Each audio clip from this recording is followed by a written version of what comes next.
계시며 그 세주 어머니 믿음 깊은 삶으로 채우게 하소서.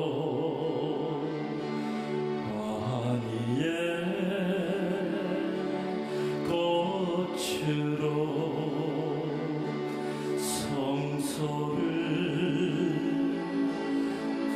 꾸미고 기적의 촛불을 밝히게 하소서.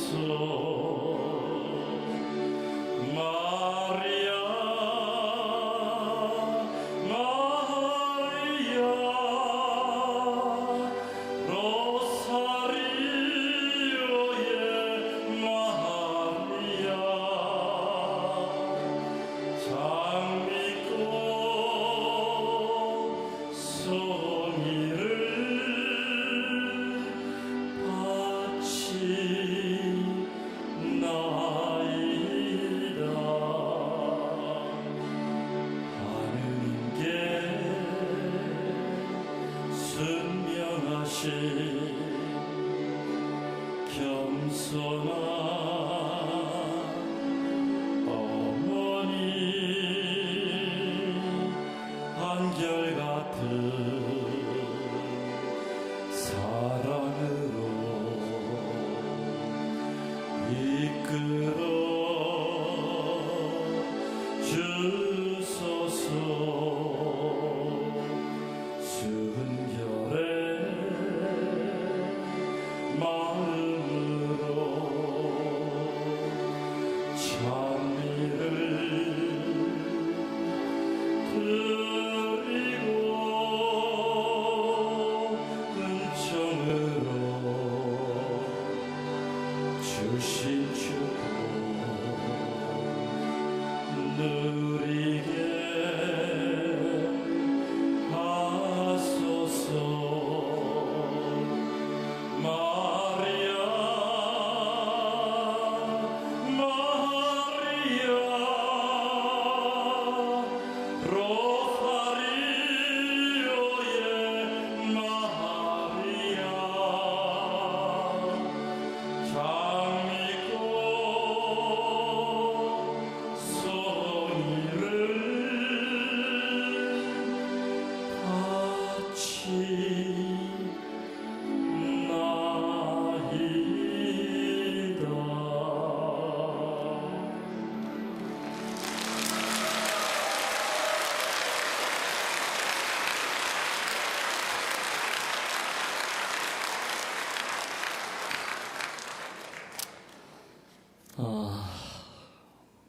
잘 들으셨습니까?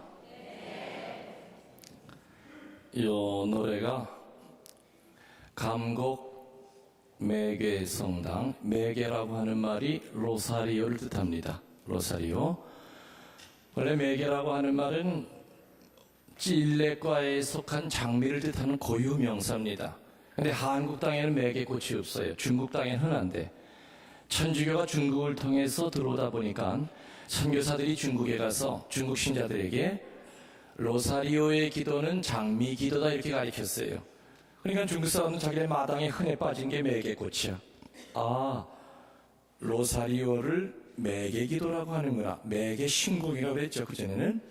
그 말이 그대로 한국 땅으로 들어와서 묵주기도 하면은 매개 신공 이렇게 불렀고, 제가 있는 성모님 성지가 바로 감곡 매개 성모 성지 순례지죠. 매개라고 하는 말이 바로 그런 뜻이라는 겁니다. 여러분들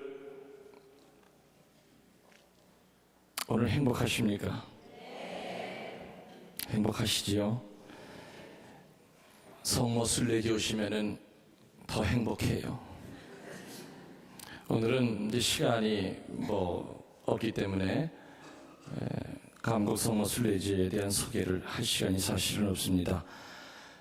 다른 성지는 대개가 순례 미사가 몇 시냐 하고 물어서 가서 미사 때 성지에 대한 소개 한 20-30분 듣고 그 다음부터는 자유시간입니다. 그죠? 십자가 얘기를 하고 그 다음에 시간이 되면 또 다른 성지 또 가까운데 또 한번 하고 그 다음에 돌아가는 건데, 감곡성당은 3시간 정도 피정을 시킵니다. 그 피정의 내용은 뭐냐? 성모 신심입니다. 그래서 감곡성당은 성모님의 성지고 치유의 성지고 또 말씀으로 치유되는 성지고 성모님에 대해서 배우는 학교입니다. 1년에 10만 명 정도가 다녀가십니다. 여러분들을 초대합니다.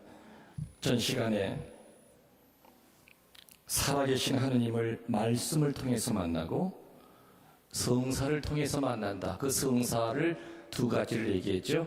병자성사를 통해서 만나고 고해성사를 통해서 만난다.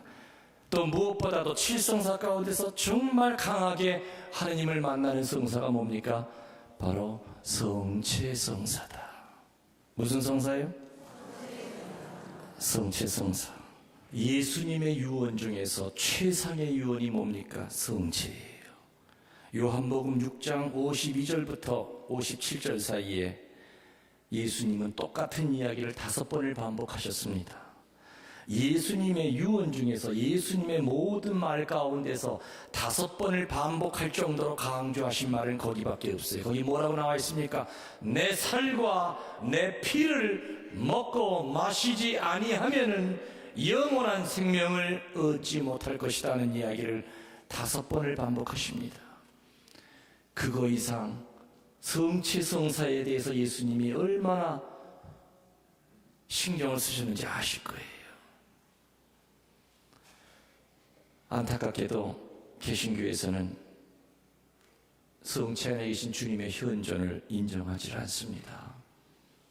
아까 말씀드린 1년에 몇 번 성찬례를 하죠. 빵 같은 거 사다가 예수님이 했던 걸 재현하는 것이지 그 안에 예수님이 계시다고 하는 것을 믿질 않습니다. 그런데 우리 천주교 신자들 가운데도 50%가 영성체를 하고 나서도 내가 먹은 이 성체 안에 주님이 계심을 못 믿겠다는 사람이 그토록 많다고 하니 이 얼마나 가슴 아픈 일이겠는가. 사제가 주님의 성체 성혈을 축송할 때는 이 성당 천장에 천사들이 가득히 날아다니면서 성체를 지켜냅니다. 그리고 사제가 제대 위에 올랐을 때는 성모님이 뒤에서 팔을 벌리고 사제를 지켜주십니다. 그러다가 성모님이 언제 무릎을 꿇으시느냐?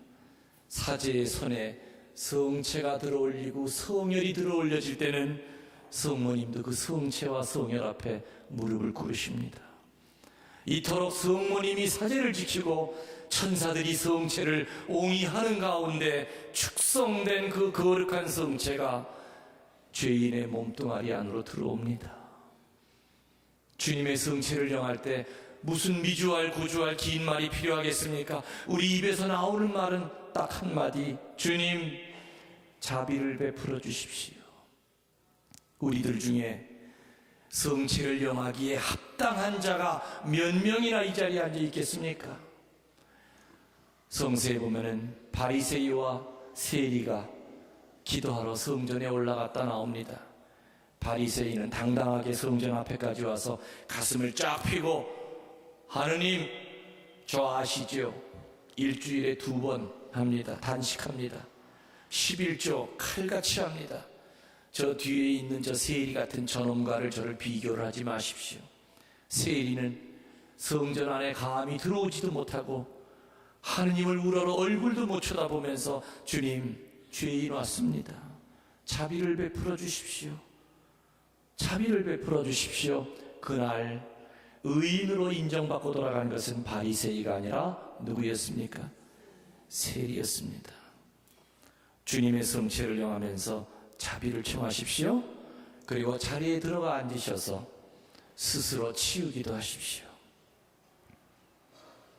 저는 피정지도를 이렇게 하루 종일 하든지 이렇게 몇 시간 피정지도를 하면서 끝나고 나서 따로 안수를 잘 드리질 않습니다. 왜냐하면은 한 분 하기 시작하면 제가 큰일 납니다. 그래서 저는 강의 때 바로 치유 기도를 바로 드립니다. 그 얘기는 뭐냐? 제가 올해로 피정지도를 20년째 하고 있는데, 피정지도 하면서 주님이 저에게 주신 십자가여 동시에 축복이 뭐냐? 피정지도를 하다 보면은, 시작하면은 교우들의 그 영혼이 저에게 와 닿습니다. 마음이 아픈 분들을 쳐다보면 그 아픔이 저에게 느껴집니다. 몸이 아픈 분들을 보면 그 아픔이 저에게 와 닿습니다. 그래서 강의는 하지만은 그 환자를 향해서 계속 치유 기도를 보냅니다. 지금 1시간 아까 넘게 강의하면서도 저는 계속해서 치유 기도를 했습니다. 어느 분을 보면은 심장이 답답합니다. 이쪽 쳐다봤다고 이쪽에 있는 거 아닙니다. 딴 쪽에 있습니다. 어느 분을 보면은 온몸이 가렵습니다. 지금 아토피적인 그런 질환이 있는 분입니다. 어느 자매를 보면은 아랫배가 아픕니다. 계속 기도를 하다 보면은 내가 다시 쳐다봐도 저에게 통증이 와닿지 않습니다. 그 자매는 분명히 치유가 된 거고 그 형제는 분명히 치유가 된 겁니다. 이렇게 하루 종일 사제의 입술을 통해서 계속해서 치유 기도를 합니다. 그래서 제 피정은 가능한 한 저와 눈을 마주치시는 게 좋습니다. 가능한 한 앞자리에 앉으시는 게 좋습니다. 2층도 다 보이니까 걱정하지 마십시오. 이렇게 사제의 입술을 통해서 하느님은 하루 종일 치유 기도를 하시다가 마지막 결정적으로 언제 성체가 여러분의 몸 안에 들어갔을 땐 기가 막힌 바로 이 죄인이 예수 그리스도가 되는 겁니다.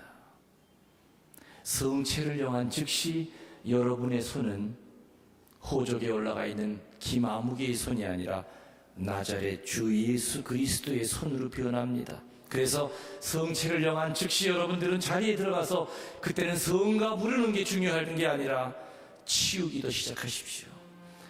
마음이 아프신 분들은 예수님의 손으로 가슴에 손을 대고 주님, 저 아직까지도 아버지를 용서 못합니다.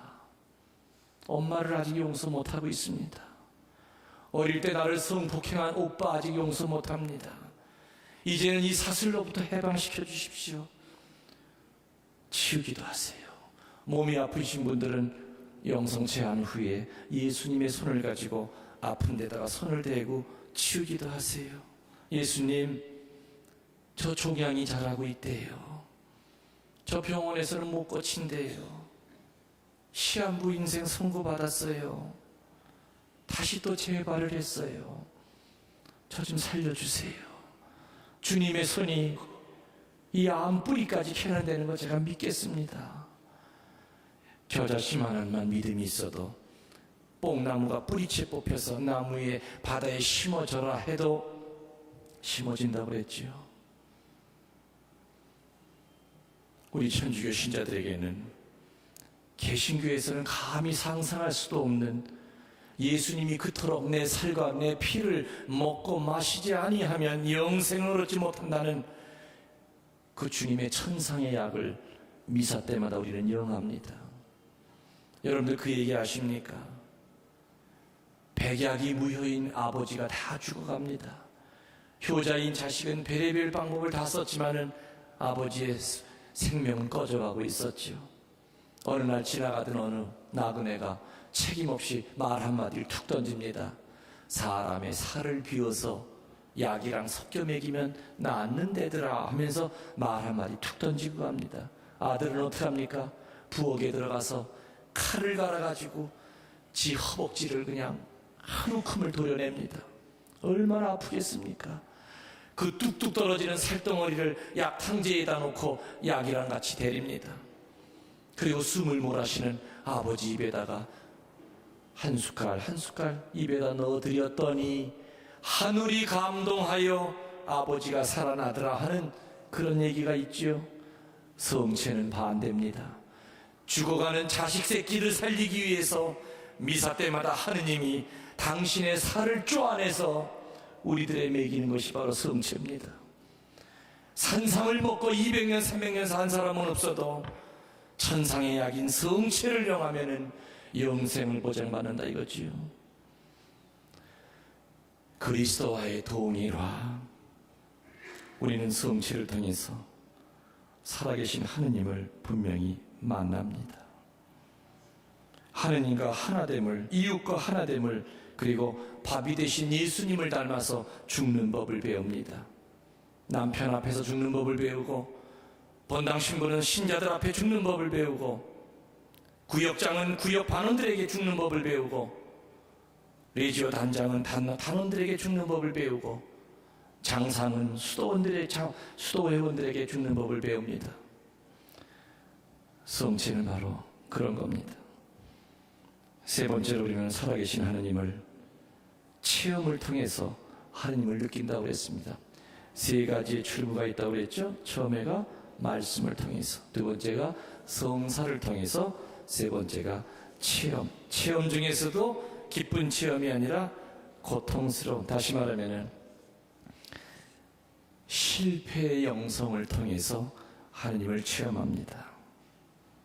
시련을 통해서 성화가 됩니다. 예상치 못했던 고통을 통해서 성화가 됩니다. 포기의 영성이 모든 영성의 정점이듯이 동시에 실패의 영성도 우리를 하느님께로 이끄는 아주 중요한 지름길입니다. 다윗 왕이 남의 아내를 탐했던 그 뼈아픈 사건을 통해서 거룩한 왕이 됐고, 모세가 가시던 물속에서 발바닥에 피를 흘려가면서 가시던 물에 찔리면서 무슨 소리를 들은 겁니까? 하느님의 목소리를 들었고, 40년 동안의 광야에서의 고통을 통해서 이스라엘 백성이 유일신 사상을 깨닫게 되었고, 베드로가 3번의 배반이라고 하는 치욕적인 사건을 통해서 으뜸 종도가 됐습니다. 우리는 실패의 영성을 통해서 살아계신 하느님을 알게 됩니다. 물론 이 실패의 영성에 대한 이야기도 몇 시간을 해도 끝이 없을 겁니다. 그 다음으로 둘째 아들 이 탕자는 아버지 것을 제 것이냥 달라고 했습니다. 아버지의 재산인데 마치 지 것이냥 달라고 해서 맡겨놓은 거 내놓으라고 오만방자합니다. 교만한 기도가 있습니다. 교만한 부모가 있습니다. 교만한 청지기가 있습니다. 교만한 기도는 뭡니까? 자판기식 기도를 합니다. 지가 하늘에 쌓아놓은 것은 쥐뿔도 없으면서 하느님에게 달라고 합니다.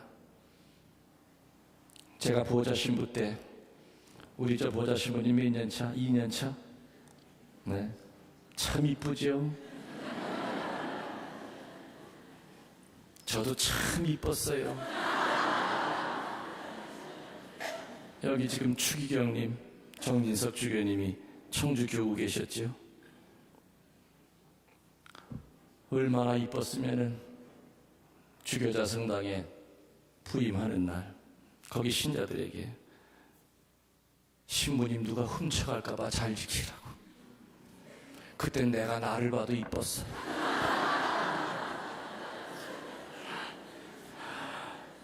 그리고 그때만 해도 내 별명이 뭐냐? 김순진이었어요. 물론 지금도 순진해요. 근데 그때는 더 순진했어요. 어느 날 어느 자매님이 미사 예물을 갖다 주면서, 두둑하게 미사 예물을 갖다 주면서, 신부님, 요번에 우리 큰아들이 서울대학교 입시를 보는데, 신부님이 그래도 보호자 신부님이라 깨끗하니까 신부님이 우리 아들 이름 놓고 미사한데 야물딱지게 좀 드려주십시오. 야물딱지게 드리는 게 어떤 건지 모르지만 아무튼 최선을 다해보겠습니다. 내 나름대로는 노력했어요.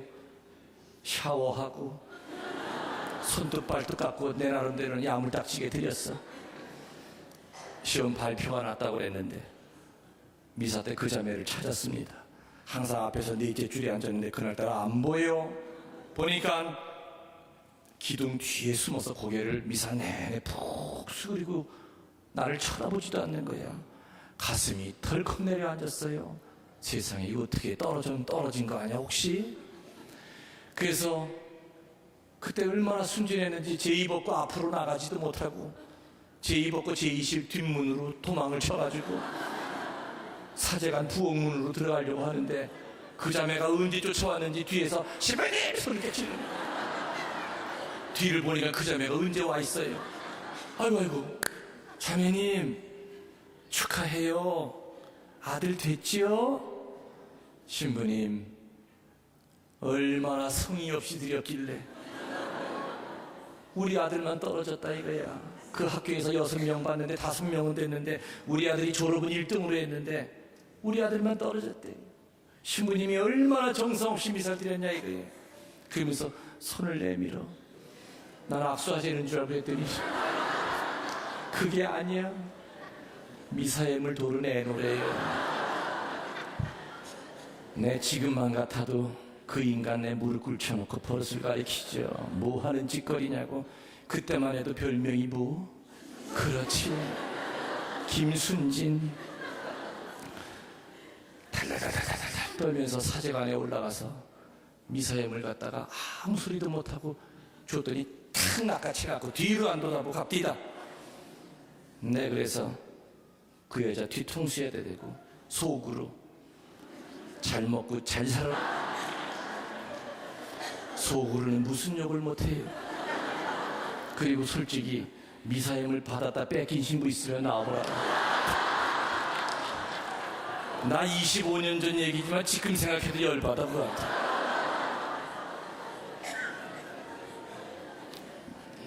여러분들이 웃으시는데 나 지금도 이해를 못하겠어요. 여러분들의 기도가 색깔은 달라도 이제껏 그런 식으로 하고 살았어요. 그 여자는 신부를 무당으로 하는 여자였어요. 미사를 푸닥거리로 하는 여자였고 미사 예물을 돼지 입에다 말아놓는 10,000원짜리로 하는 여자였어요.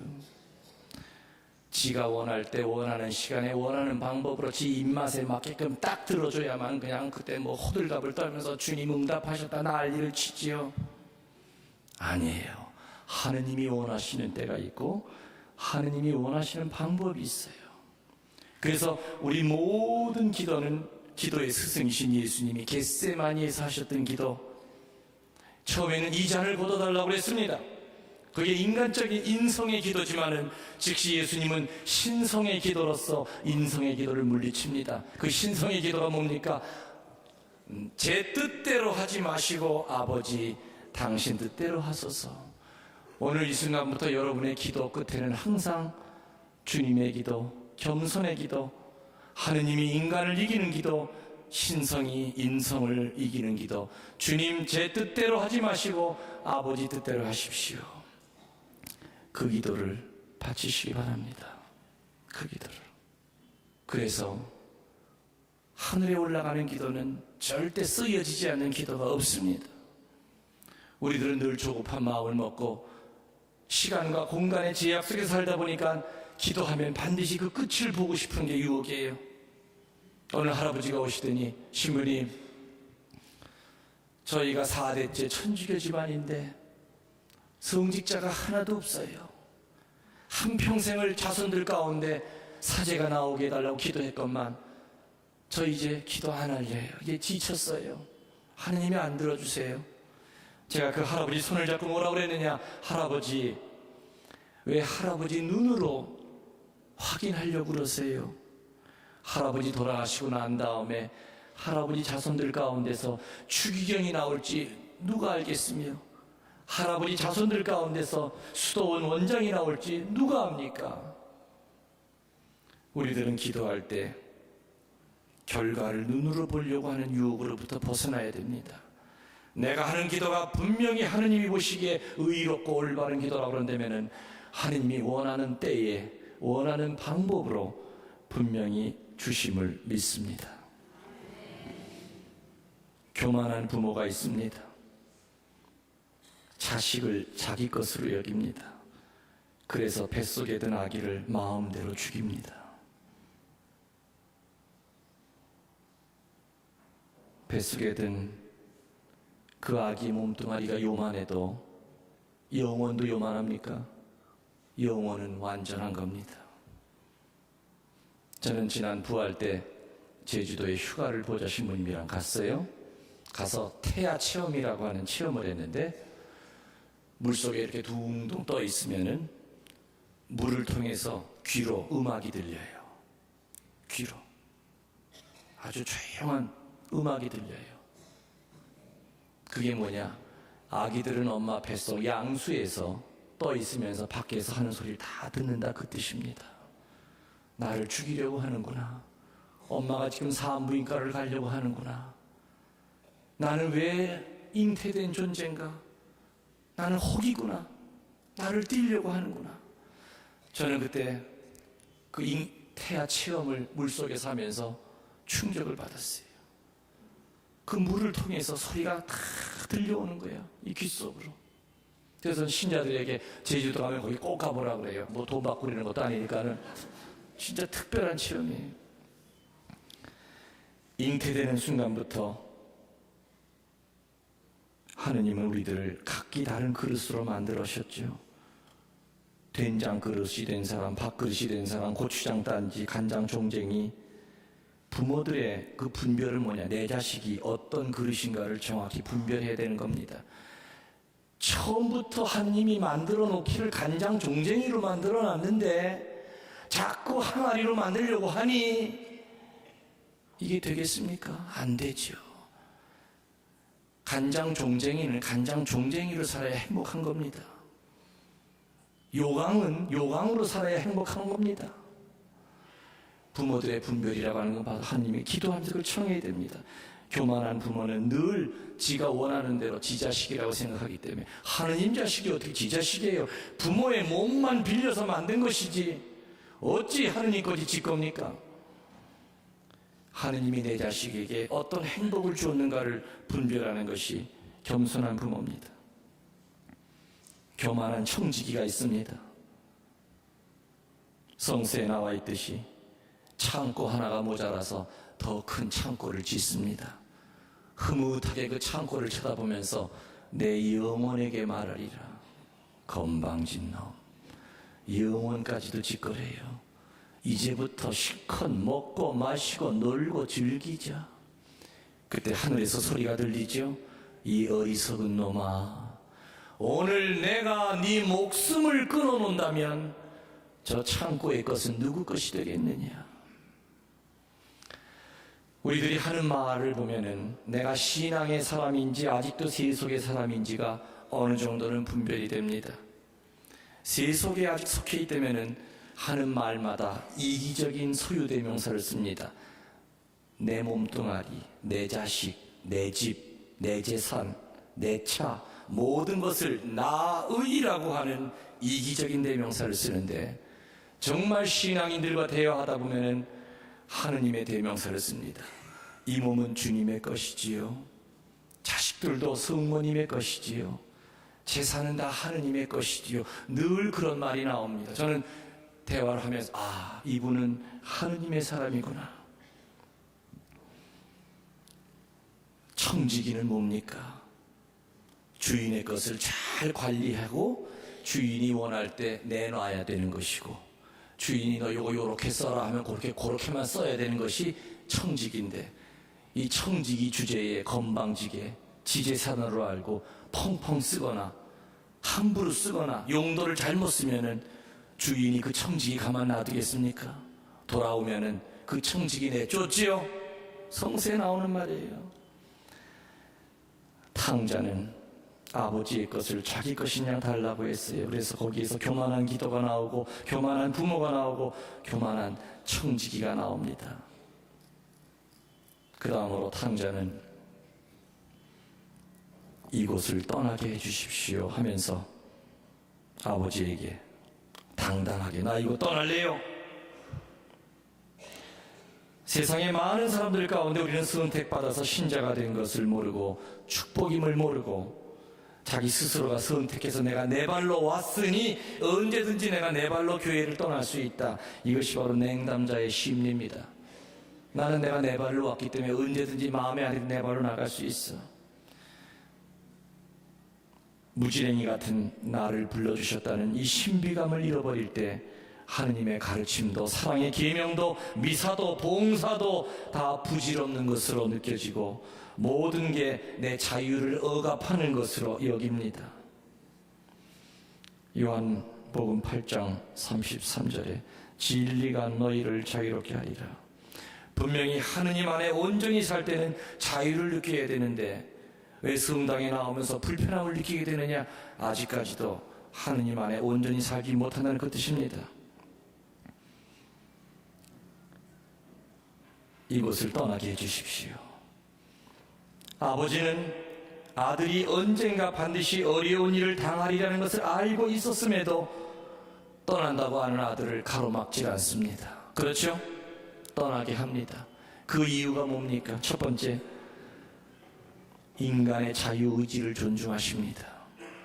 두 번째, 가르침의 한계를 알고 계셨습니다. 피눈물 나는 고생을 생으로 해봐야만 애비가 그때 말렸던 그 말 뜻을 알아들을 것이다.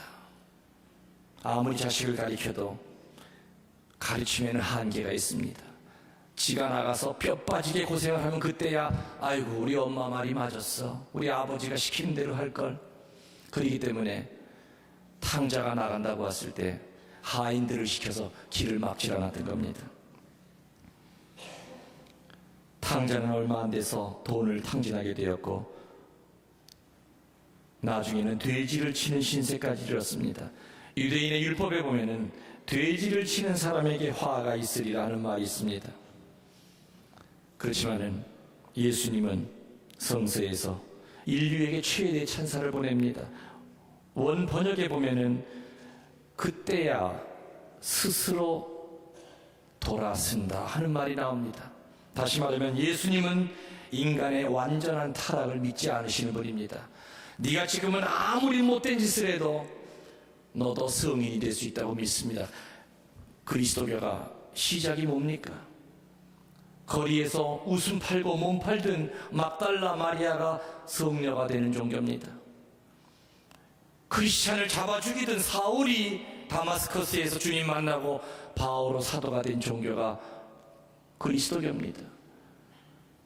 15살 때 가정부를 겁탈해서 사생아를 낳았던 아우스디긴 암브로시오 주교의 설교를 듣고 위대한 성인 어거스틴이 된 종교가 바로 우리 그리스도교입니다. 하느님은 우리들이 진흙탕에 굴러도 우리들의 완전한 절망을 우리들에게 포기하지 않으십니다. 아들은 아버지의 집을 향해 갑니다. 아버지의 집을 향해 가는 그 탕자의 발은 바로 우리의 발이 아닐까. 정신이 들어서 잘못한 것을 알았지만은 가는 발걸음은 결코 쉽지 않았을 겁니다. 고백서로 들어가는 우리의 발걸음일 겁니다. 자존심과 주변 사람들의 눈을 극복을 해야만 됐습니다. 가족들이 나를 어떻게 볼까 하는 수치심을 극복하고서 내가 맞아 죽더라도 사정해버리라. 아버지 앞에 형이 나를 때려 죽여도 내 돼지치는 이 신세로부터 해방되리라. 둘째 아들이 떠난 후에 단 한시도 아버지는 작은 아들에 대한 생각으로 잠을 못 이뤘고 속이 새카맣게 타버린 아버지는 틈만 나면은 지붕 위로 올라가서 먼 길끝을 쳐다봤습니다. 그런 습관이 들었습니다. 어느 날 저 지평선 가물가물하게 비틀비틀거리면서 오는 한 점을 발견합니다. 내 새끼다. 둘째가 왔구나. 거지가 다 된 아들을 향해서 뛰어갑니다. 목을 끌어안고 입을 맞춥니다. 성서에 보면 아버지는 단 한마디도 구중도 없이 그를 용서했습니다. 그래서 용서는 편애라고 하는 형태의 용서가 있습니다. 이건 뭐냐? 용서해주면서 은근히 네가 이런 죄를 졌지만은 내가 용서하는 거야 하면서 으름장을 놓습니다. 상대의 죄를 넌지시 드러냅니다. 네가 이렇게 못된 짓을 했지만 내가 워낙 마음이 넓으니까 너 용서한다. 주님은 가늠한 여인에게 너의 죄를 묻지 않겠다. 사랑은 과거를 묻지 않는 겁니다. 용서를 하긴 하되 과정을 설명하지 않고 무조건 용서해 주는 것이 용서입니다. 조건을 붙이지 않는 겁니다. 너 다시 한번 이러면 내가 용서 안 해. 그렇지만 용서할 거야. 조건을 붙이는 것만큼 나는 너를 못 믿겠다, 그 뜻일 겁니다. 상대방을 완전히 해방을 못 시킵니다. 덜 믿는다, 그 뜻일 겁니다. 그리스도교는 말씀드린 대로 거리의 여인이 성녀가 되는 종교였습니다. 인간은 인간에게 조건을 붙이는 용서를 하지만 하나님은 우리들을 묻지 않으십니다. 그래서 고백서에서 이제 다시는 죄 짓지 마라 하면서 사제입을 통해서 우리들에게 사제경을 해주십니다. 아버지가 탕자에게 뭐 3개 줬죠? 기억하십니까? 첫 번째, 좋은 옷을 입혔습니다. 두 번째, 가락지를 꼈고, 세 번째, 신을 신겼습니다. 좋은 옷은 명예를 나타냅니다. 아버지가 탕자해 준 이 3가지는 우리가 세례 때 하느님에게 받은 것이겠죠. 가락지는 권위의 존재의 이유는 봉사하는 데 있습니다. 요즘 부모가 권위가 없는 것은 봉사가 없기 때문입니다. 돈이면 다 자식 해결시켜주는 줄 압니다. 사랑의 봉사가 자식들에게 없기 때문에 집안에서도 부모가 권위가 없습니다. 사제가 권위가 있으려면 사제가 몸을 아끼면 안 됩니다. 사제가 솔선수범해서 봉사를 해야 됩니다. 신이라고 하는 것은 자유의 상징, 노예로부터의 해방을 뜻합니다. 둘째 아들이 돌아왔을 때 이 3가지 좋은 옷과 가락지와 신 말고 또 뭘 해줬습니다. 그래서 둘째 아들이 들어왔을 때 제일 충격받은 존재는 뭡니까? 살찐 송아지였습니다. 살찐 송아지는 넋놓고 있다가 갑자기 당했습니다. 그렇지요? 송아지 잡으라고 그랬잖아요. 얼마나 억울하겠습니까? 저 인간 왜 들어와가지고 내 명 짧게 하냐고. 살다 보면은 남의 기쁨이 내 고통이 될 때가 있습니다. 그래서 우리는 함부로 내가 기쁘다고 함부로 들떠서는 안 될 겁니다. 형의 태도는 죄인이 구원받기보다는 오히려 멸망하기를 바라는 착각에 의에 빠져 있는 바리새인을 나타냅니다. 형은 동정심이 결핍이 되어 있었습니다. 성서에 보면 나의 형제라고 하지 않고 당신의 아들이라고 하는 표현을 씁니다. 그건 마치 뭐가 연상이 됩니까? 하느님께서 아담과 하와에게 니들 왜 나를 보고 숨느냐 했을 때 아담이 뭐라고 그럽니까? 당신이 짝지어준 저 여자가, 당신 때문에 이 여자가 나를 이렇게 유혹했다, 그 뜻이었습니다. 사랑은 올라오는 것이 아니라 내가 내려가서 끌어올려주는 것이죠. 이게 바로 강생의 신비입니다. 오늘 자매님이 자식을 데리고 명동으로 홈쇼핑을, 아이쇼핑을 나갔습니다. 시골에서 올라와가지고. 이 자매님은 시골에서만 살다가 너무너무 볼 것이 많았습니다. 그러면서 아이에게 저것 봐라 하는데도 아이는 칭얼칭얼 대면서 엄마 집에 가 하고 소리만 지르는 거였어요. 그러다가 아이의 신발끈이 풀려져가지고 신발끈을 메어주기 위해서 아이와 눈높이가 같아졌습니다. 아이의 눈높이에서 앞을 보니까 세상에 지나다니는 사람들 엉덩이밖에 안 보여. 이래서 애가 힘들어했구나. 사랑이라고 하는 것은 내가 내려가는 거지 네가 내 처음까지 올라와라 이게 아닙니다. 예수님이 만일 하늘에 계시면서 나 있는 데까지 올라와 하면은 우리 올라갈 사람 몇 사람이나 됐습니까? 직접 내려오셔서 시궁창에 빠져 허덕이는 우리를 같이 끌고 올라가셨죠. 이게 바로 강생의 신비입니다. 이것이 바로 낮춤의 신비입니다. 오늘 우리들은 비록 짧은 시간이었지만은 정말 아주 간단하게 돌아온 아들의 이야기를 한번 훑어봤습니다. 오늘 주님이 주신 이 귀한 시간, 분명히 사제 입을 통해서 필요한 치유의 씨가 뿌려졌음을 믿습니다. 또 필요한 믿음의 씨앗도 뿌려졌을 거라고 믿습니다. 신앙은 여러분들, 믿음은 지름길이 없습니다. 여러분들, 이 종이가 무슨 색으로 보입니까? 무슨 색으로 보입니까? 흰색이죠. 신앙은 뭐냐? 이건 분명히 과학적으로 증명해도 흰색인데, 객관적으로 흰색인데, 하느님이 보시더니 그게 어찌 흰색이냐, 내 눈에는 꺼멓게 보인다 그랬을 때 종교인들은 눈알을 땡그랗게 뜨고 댐빕니다. 아이고, 이제는 하느님이 연세가 많으니까 눈도 멀었어. 이게 어찌 검은색이요 흰색이지. 근데 신앙인은 흰색으로 알고 있었던 것을 하느님이 검은색이라고 그랬을 때 속으로는 무지하게 뜰보도 자세히 보니까 꺼먹긴 꺼머네요. 이게 바로 신앙인이 아닌가. 한국은 종교왕국입니다. 2.5명 가운데 하나가 어느 종교라도 가지고 있는 종교왕국입니다. 종교인이 늘어나면 늘어날수록 세상이 맑아져야 되는데 왜 이렇게 험악해지는가? 그것은 한국은 종교인은 많아도 신앙인이 없는 나라입니다. 종교인은 신상 카드에 천주교, 개신교, 원불교 적는 거 그거 이상 아무것도 의미가 없습니다. 그러나 신앙인은 뭐냐? 하나님의 말씀을 듣고 가슴으로 느껴서 내 의지로 죽을 때까지 밀고 나가면서 열매를 맺는 게 신앙인입니다. 처음에 종교에 입문할 때는 종교인으로 입문했다 하더라도 살아계신 하느님을 체험하고 난 다음에는 뭐가 되어야 됩니까? 신앙인이 되어야 됩니다.